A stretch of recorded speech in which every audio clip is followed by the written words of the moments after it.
할렐루야. 우리 가운데 계신 주님을 찬양합니다. 오늘날 목회자로서 우리가 가지고 있는 가장 큰 고민 중에 하나는 영원히 변하지 않는 복음을 어떻게 하면 끝없이 변화되는 세상을 향하여서 왜곡됨이 없이 전할 수 있을까입니다. 오늘 우리가 나누고자 하는 말씀이 바로 이에 대한 주님의 말씀입니다. 새 포도주를 낡은 부대에 담는 사람은 없습니다. 만약 그렇게 한다면은 포도주가 발효되면서 낡은 부대가 새 포도주가 낡은 부대를 터뜨리게 될 것이고, 그럼 포도주도 상하게 되고 가죽도 상하고 말 겁니다. 마찬가지로 새 천조각을 낡은 옷에 붙이는 사람도 없습니다. 그렇게 된다면은 세탁이 반복되게 되면서 새 천과 낡은 천이 줄어드는 비율이 다르다 보니까 결국 새 천이 낡은 천을 당겨서 찢어버리고 말 것이기 때문입니다. 근데 복음이 바로 그렇다는 것입니다. 복음은 변하지 않지만 이 복음을 전해야 되는 세상은 정말 급속도로 변화되고 있습니다. 어떻게 하면 우리는 이 영원한 복음을, 변치 않는 복음을 이렇게 급하게 변화되고 있는 세상을 향하여서 바르게 전할 수 있을 것인가, 우리 고민이기도 하고 끝없는 기도의 제목이기도 합니다. 이는 마치 복음이라고 하는 보물을 담은 배가 계절에 따라서 그리고 바람에 따라서 계속해서 변하는 파도를 넘어서 세상이라고 하는 목적지를 향해서 항해하는 것과 비슷한 것이 아닌가 생각을 합니다. 그리고 이 파도가 세상이 문화라할 수가 있을 것입니다. 어떻게 하면 이 거칠고 거센 파도를 넘어서 이 세상을 향하여 복음을 잘 전할 수 있을 것인가? 파도는 뚫고 지나가는 것이 아니라 타고 넘어가는 것입니다. 그러니까 거친 파도는 항해를 함에 있어서 큰 두려움이지만, 만약 우리가 훈련된 뱃사공이 될 수만 있다면 오히려 파도가 거칠수록, 바람이 거셀수록 더 목적지에 빠르게 그리고 쉽게 도착할 수가 있을 겁니다. 저 개인적으로 지난 목회의 여정에서 만났던 몇 가지 문화의 파도들 함께 나누어 보려고 합니다. 첫 번째 파도는 25년 전 정도로 생각이 됩니다. 25년 전에 새천년을 앞두고 있었던 1990년대 말, 저는 그때 고등부 목사로서 사역을 막 시작했습니다. 처음 사역을 시작하면서 아주 힘든 시간이 초창기에 있었지만 주의 은혜로 자신감도 생기고 또 아이들을 향한 마음도 굉장히 커지고 있는 때였습니다. 어느 날 고등부 학생 몇 명이 와가지고 저한테 예배 중에 특선을 하고 싶다고 요청을 했습니다. 제가 물었습니다. 뭘 하고 싶냐? 그러니까 랩으로 찬양을 하고 싶다 그러더라고요. 랩으로 노래하는 것이 요즘은 좀 많이 일상화되었습니다만은 25년 전에는 그리 일상화되지는 않은 상태였지만은 그래도 기꺼이 허락했습니다. 그때 저는 청소년들을 굉장히 좋아하고 있는 때였고, 그들을 위해서 무엇이라도 할 수 있다라는 마음을 가지고 있었을 때였으니까 기꺼이 허락했을 뿐만 아니라, 혹시 그로 말미암아 어떤 어려움이 생긴다면 내가 다 막을 자신도 있었던 그런 때였습니다.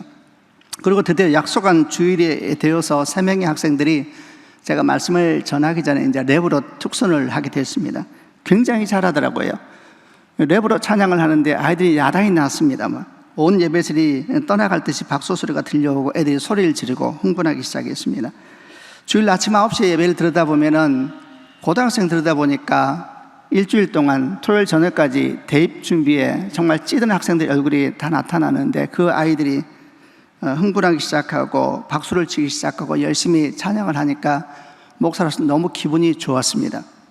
그런데 수업을 진행하면서 중간 정도 진행됐을 때에 제 마음이 불편해지기 시작하고, 그리고 마음이 짜증도 나고 화가 난다는 걸 알았습니다. 굉장히 당황스러웠습니다. 제가 허락하고 제가 사랑하는 아이들인데 아이들이 특선을 하는데 왜 목사인 내가 마음이 불편하고 짜증이 날까 생각해 보니까 이유가 있었습니다. 처음에는 좋았는데 계속 특선을 듣다 보니까 가사가 도대체 들리지가 않았습니다. 애들이 너무 곡을 랩으로 빨리 하다 보니까 무슨 가사인지 알 수가 없어서 점점 더 마음이 언짢아지고 마음에는 이제 화가 나기 시작한 겁니다. 제가 화가 나다 보니까 옆에 있는 아이들을 보니까 아이들은 처음과 똑같았습니다. 박수를 치고 환호성을 지르고 야단이었습니다. 그래서 제가 옆에서 박수를 치면서 흥분하고 있는 학생이 한 명이 있어서 바로 물었습니다. 얘야, 화 안 나? 이렇게 물었습니다. 저한테 보면서 이상하다는 듯이 물었습니다. 왜 화나요, 목사님? 가사가 안 들리잖아. 너 가사 들려? 이렇게 물어봤습니다. 그러자 그가 놀라운 말을 했습니다. 안 들려요. 나는 들리는 줄 알았습니다. 저는 안 들리고 그 아이들은 들리는 줄 알았는데 놀랍게도 그 아이도 안 들리고 있었고 다시 물었습니다. 근데 너는 안 들리는데 화 안 나? 왜 안 들리는데 화가 나요? 대화를 멈추고 제가 좀 멀리 갔습니다. 교회가 큰 교회이기 때문에 아이들이 많이 있었는데 저 건너편으로 가서 또 열심히 박수치고 있는 학생에게 바로 물었습니다. 화 안 나? 물었습니다. 아이가 저를 보더라고요. 왜 화나요? 가사 들려? 안 들려요. 안 들리잖아. 화 안 나? 화 안 난다 그랬습니다. 그 아이 눈빛을 제가 잊을 수가 없습니다. 저한테 도대체 무슨 말을 하는지 모르겠다는 눈으로 저를 쳐다보았습니다. 저는 그날 제가 무슨 설교했는지 하나도 기억나지 않습니다. 한 가지 생각밖에 없었습니다. 왜 같은 노래를 듣고 있고 같이 가사가 안 들리는데 나는 화가 나고 아이들은 환호성을 지르고 있을까?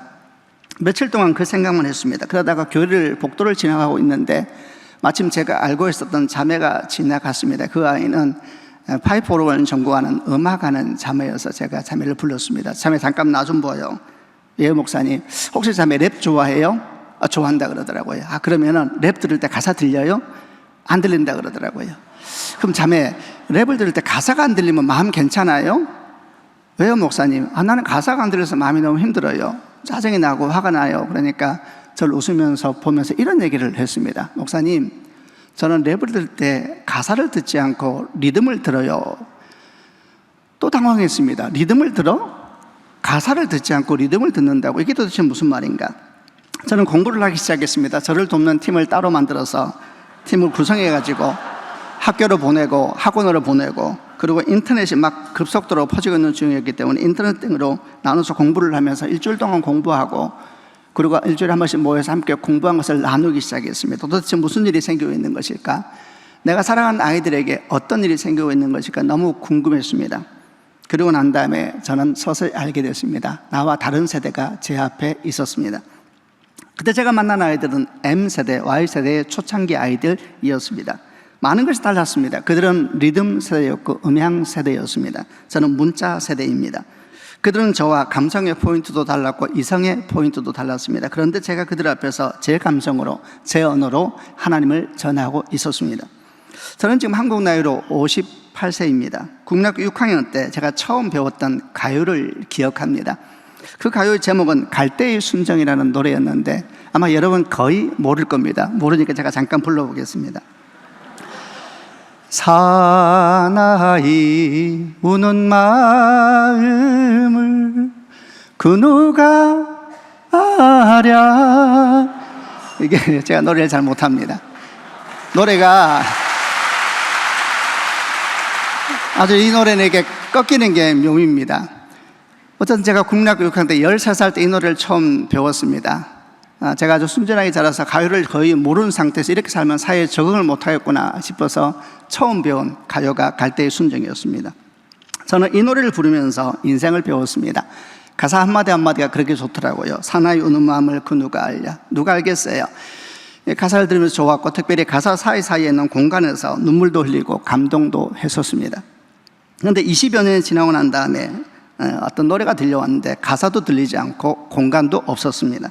저는 언제 웃어야 할지 언제 울어야 할지 길을 잃어버렸습니다. 두 번째 저에게 다가왔던 파도는 그로부터 다시 20여 년 뒤 지금부터 2년 전에 또 한 번의 파도가 중요하게 저에게 다가왔습니다.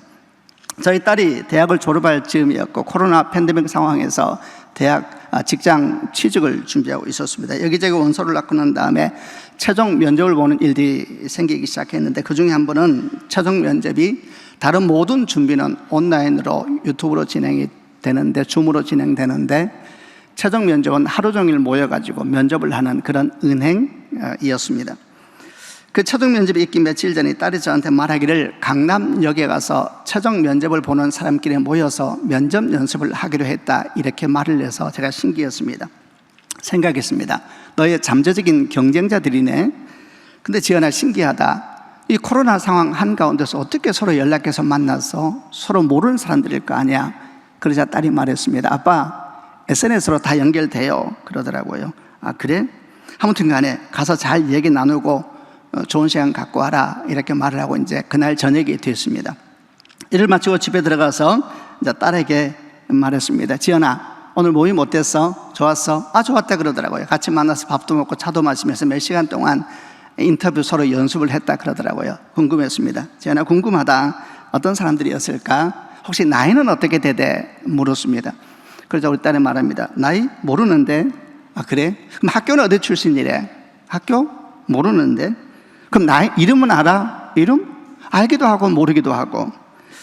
저는 이해가 되지 않았습니다. 지연아, 몇 시간을 만나서 차를 마시고 밥을 먹으면서 인터뷰를 하고 그랬다는데 나이도 모르고 학교도 모르고 그리고 이름도 잘 모른다 그러는데 그게 도대체 무슨 말이니? 그러자 우리 딸이 말했습니다. 아빠, 우리는 인터뷰 연습 만났다니까? 아니, 알겠는데 인터뷰 연습 만나도 서로 인사할 거 아니야? 인사했지. 근데 인사하는데 왜 나이를 물어봐? 왜 학교를 물어봐? 우리는 인터뷰에 대해서 얘기 나눴다니까? 아니, 알겠는데 인사하면은 서로 이름도 얘기하고 나이도 말해야지 질서가 잡히고 뭐 이런 거 아니니? 다시 딸이 말했습니다. 아빠, 우리는 인터뷰 연습을 만났다니까? 아니, 알겠다니까. 또 한 번은 또 최종 면접을 보는 회사가 생겼는데 우리 딸이 아주 들어가고 싶은 회사여서 제가 좀 돕고 싶어서 면접을 보는 그 전날 이제 유튜브로 면접을 보는데 그 전날 제가 저녁에 이제 또 물었습니다. 딸아, 내일 마지막 면접을 임원단하고 보는데 임원들이 너한테 무슨 질문할까? 그러자 우리 딸이 글쎄 무슨 질문할까 말하자 제가 이렇게 말을 했습니다. 지연아, 아빠가 직장생활 해봤지 않니? 그리고 임원들이 아빠 나이 또래일 거야. 그래서 아빠가 그 사람들이 무슨 질문할까 좀 생각을 해봤어. 딸은 묻습니다. 한번 말해봐봐. 그들이 이렇게 말할 것 같아. 지연 양은 우리 회사가 어려움이 생기면 어떻게 할 거예요? 이렇게 물을 것 같아. 그러자 우리 딸이 말합니다. 아빠, 그런 질문을 왜 해? 아니, 임원들은 네가 회사를 사랑하는지 알고 싶어 할 거 아니야. 아빠, 회사 임원들은 회사 사랑하는 사람을 뽑는 게 아니고 회사에 필요한 사람을 뽑아. 아빠, 회사에 제일 어려운 사람이 누군지 알아? 사랑하는데 능력이 없는 사람이야. 얘기를 하는데 구구절절히 말은 맞는데 이해가 안 됐습니다. 저희 딸은 요즘 말로 하는 Z세대입니다. 저는 20여 년 전에는 초창기 M세대를 지금은 Z세대와 함께 살고 있습니다. 바로 그들을 통틀어서 MZ세대, 2030 세대라고 합니다. 요즘에 저는 젊은 목회자들과 후배들과 만나는 걸 아주 좋아합니다. 제가 나눌 이야기도 있지만 정말 듣고 싶은 것이 많습니다. 그들은 무슨 생각을 하고 사는지, 특별히 목회자를 준비한 목회자인 후배들은 그들이 복음을 전해야 할 대상인 MZ세대, 그 세대에 대해서 무엇을 알고 있는지 듣기를 원하고 배우기 원하는 마음이 굉장히 큽니다. 지난 학기에 목회 멘토링 과정을 하면서 신대원 학생들에게 이런 이야기를 나누었었습니다. 오늘날 교회는 어떤 공동체가 되어야 할 것 같습니까? 연못이 되어야 할까요? 아니면 계곡이 되어야 할까요? 전통적으로 교회는 연못이었습니다. 그래서 모든 목회자는 성도가 교회에 등록하면 어떻게 해든지 잘 정착하게 만들고 떠나가지 않도록 하는 일에 온 힘을 다 쏟았습니다. 그러나 이제 교회는 더 이상 연못이 되면 안 됩니다. 교회는 계곡이 되어야 합니다. 왜냐하면 세상이 끝없이 흐르고 있기 때문입니다. 이제 교회는 더 이상 지역교회가 될 수가 없습니다. 물론 기성세대는 특정한 지역을 중심으로 움직이겠지만 소위 말하는 MZ세대, 그리고 그 이후 이름도 모르고 있는 그 다음 세대는 더 이상 지역 공동체가 아닙니다. 그들은 끝없이 흐르는 예측할 수 없는 계곡물과 같습니다. 만약 교회가 이전처럼 계속해서 연못 공동체만을 주장하게 된다면 어떻게 될 것인가? 한 가지는 분명합니다. 그런 물에 MZ세대와 그 다음 세대는 살지 않습니다. 우리가 잘 알고 있습니다. 물에 따라 사는 물고기가 다르다는 것을. 1급수에 사는 물고기는 당연히 2급수에 못 삽니다. 그런데 2급수 물고기도 1급수에 못 삽니다. 먹는 먹이가 다르기 때문입니다. 혹시 우리는 우리만의 연못을 크게 만들어 놓고 그곳에 기성세대와 MZ세대 그리고 이름도 모르는 그 다음 세대를 다 담겠다고 나서고 있는 것은 아닌지 생각해야 됩니다. 얼마 전에 저는 서울대에서 인구학을 강의하고 있는 한 교수님의 유튜브 강의를 들으면서 그 내용 중에 몹시 마음에 다가왔던 내용이 있었습니다. 이런 내용이었습니다.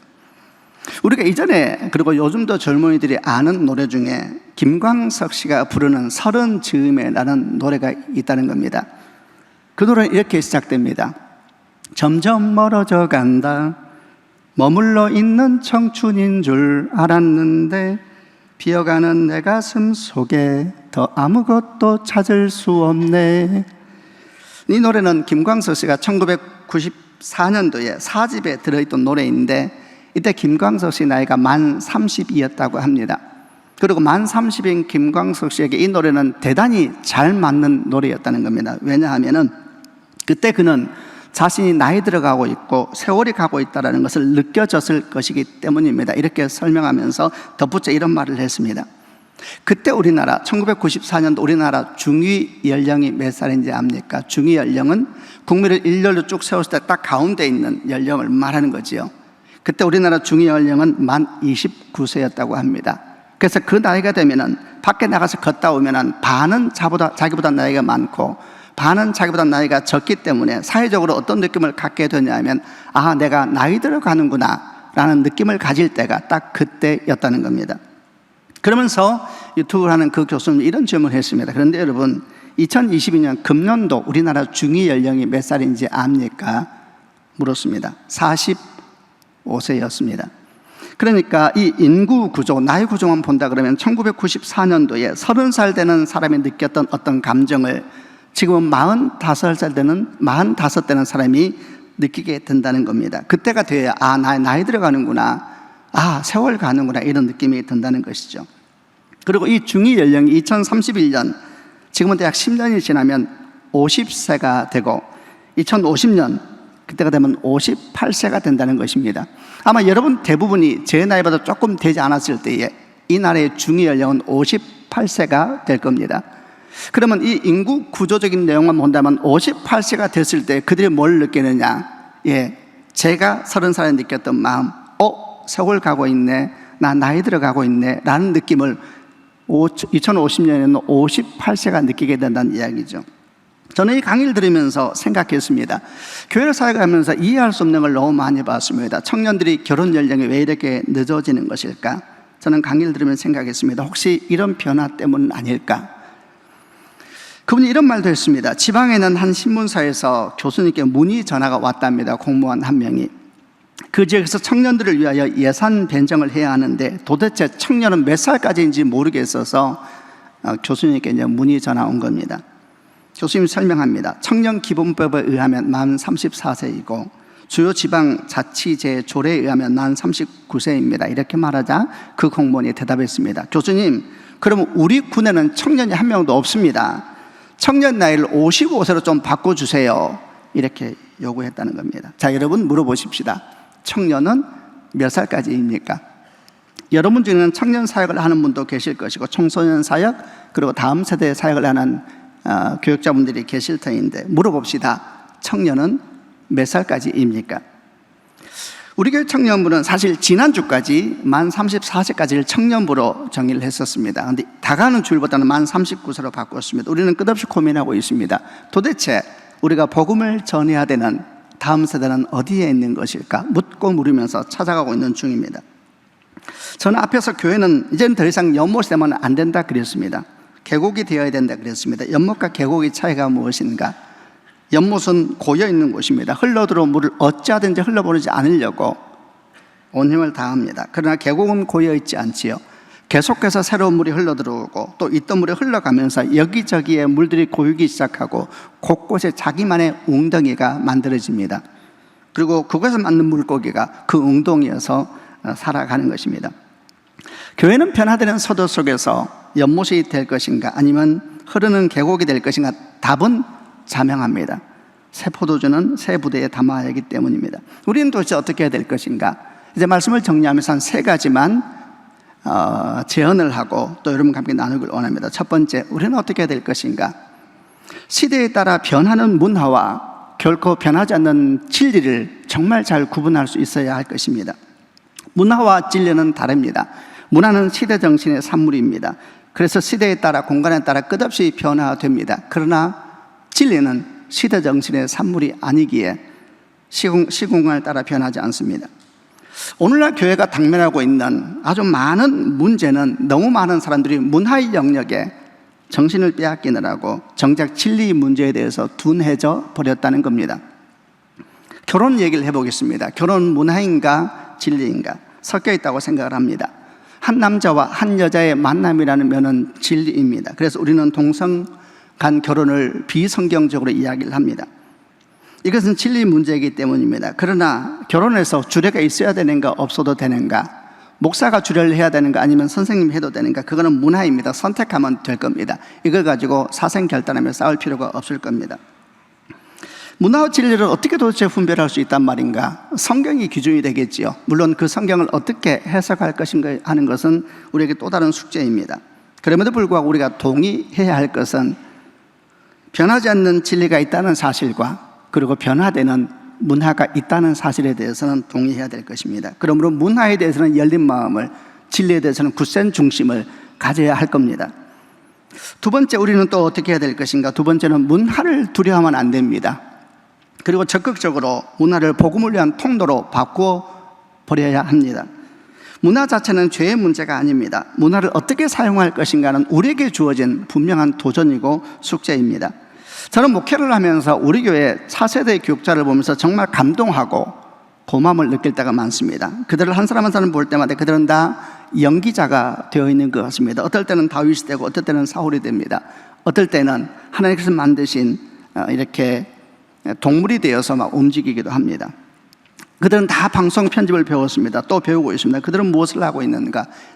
그들은 영상 세대인 다음 세대의 복음을 전하기 위해서 그 한가운데 들어가서 다름질하고 있는 것입니다. 얼마나 고맙습니까? 왜 영상을 배워야 되는가? 복음을 전하기 위해서 파도 타기 훈련, 문화를 타고 넘어가는 훈련을 하고 있는 것입니다. 잘 배워야 합니다. 열심히 배워야 하고, 그래야 거친 파도를 두려워하지 않고 그 거친 파도를 타고 넘어서 더 빨리 목적지에 도달할 수가 있을 것이기 때문입니다. 나는 말씀과 기도만 하겠다. 지금 우리 시대는 그보다 훨씬 더 많은 것을 요구하고 있고 또 우리에게 도전을 하고 있습니다.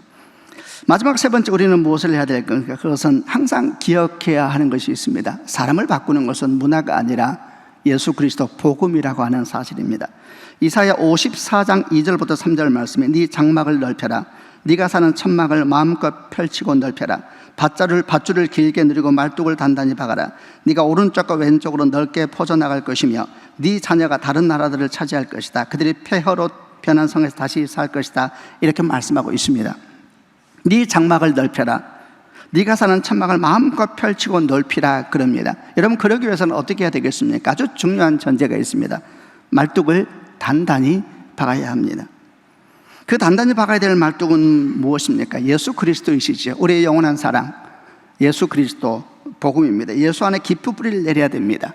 예수 안에 뿌리를 내리지 않고 장막을 펴기 시작하면 언젠가 무너지는 소리를 듣게 될 것입니다. 골로새 2장 6절로 7절 말씀에 그러므로 너희가 그리스도 예수를 주로 받았으니 그 안에서 행하되 그 안에 뿌리를 박으며 세움을 받아 교훈을 받은 대로 믿음에 굳게 서서 감사함을 넘치게 하라. 말씀을 마무리하고자 합니다. 새 포도주는 새 부대에 담으라 그랬습니다. 우리는 정말 거대한 시대의 도전 앞에 직면하고 있고 이 도전은 누구도 대신할 수 없습니다. 여러분이 헤쳐나가야 될 거센 파도입니다. 훈련되시길 바랍니다. 준비하시길 바랍니다. 앞세대가 도울 수 있는 것은 지극히 한정되어 있기에 놀라지 말고 두려워하지 말고 억울해하지 말고 주 앞에 열심히 준비하여서 거친 파도가 오히려 복음에 도움이 되는 큰 복음의 부흥을 일으키는 다음 세대가 되는 축복이 있기를 주 예수 그리스도 이름으로 소망합니다. 아멘. 기도하겠습니다. 한 번만 같이 기도하십시다. 한번 가슴에 손을 얹고 기도하십시다. 하나님 아버지, 은혜 베풀어 주십시오. 이제는 정말 우리가 말씀에 굳게 서고 기도에 깊이 자리 잡을 뿐만 아니라 우리 세상에 나아가서 어떻게 복음을 전할 것인가 훈련되고 준비되어야 될 사람이 됐습니다. 지혜를 주십시오. 마음을 열어주시고 두려워하지 않게 하여 주시고 용감하게 나아가 승리하는 한 사람 한 사람 되게 하여 주옵소서. 우리 같이 한번 하나님께 통성으로 기도하겠습니다. 살아계신 아버지 하나님, 우리가 주 앞에 있나이다. 주께서 우리 가운데 복음을 맡기셨는데 이 복음을 전해야 될 세상에 너무나 급속도로 변하고 있어서 우리가 길을 잃어버렸습니다. 우리가 어떻게 해야 되겠습니까? 살아계신 아버지 하나님, 우리 가운데 복음이 있고 예수가 계신데 이 예수님을 전하는 우리 언어와 우리 눈빛이 길을 잃어버렸습니다. 사랑하는 주여, 은혜를 베풀어 주옵소서. 어찌하든지 우리가 깨어있게 하여 주시고 도전을 두려워하지 않게 하여 주시고 세상에 나가 세상의 문의 한가운데 서서 탁월히 훈련된 하나님 아버지 정말 항해자로서 주의 복음을 넉넉히 세상 가운데 전할 수 있는 주의 백성 다 되도록 주께서 은혜를 베풀어 주옵소서. 열심히 공부하게 하여 주시고 도전하게 하여 주시고 수고하고 애쓰게 하여 주시고 선한 열정과 열망을 우리 가운데 더하여 주시옵소서. 하나님 역사하여 주옵소서. 살아계신 아버지 하나님, 새 포도주는 새 부대에 담으라 그랬습니다. 은혜를 베풀어 주십시오. 우리가 더 열심히 도전하고 달려나가는데 힘과 능력을 더하여 주시고 두려움과 낙심이 떠나가게 하여 주시고 강한 능력으로 주를 의지하며 나아가는 주의 백성들 다 되게 하여 주옵소서. 주님을 찬양합니다. 예수 그리스도 이름으로 기도합니다. 아멘.